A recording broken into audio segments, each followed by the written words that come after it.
Вчера в Якутске завершился чемпионат России по вольной борьбе. Главный тренер сборной страны Магомед Гусейнов сказал, что к олимпийскому циклу команда будет готова и отметил высокий уровень организации соревнований.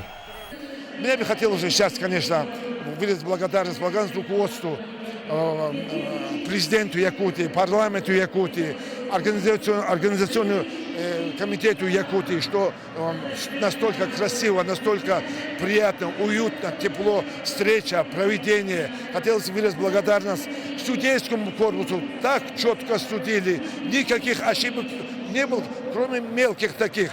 Но все стали стильнее.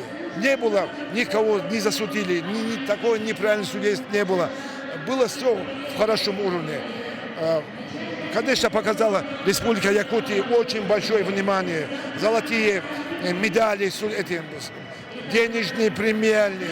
Потом каждый день встречи, там журналисты. Вот что значит здесь. Подготовка была к проведению организационного супер.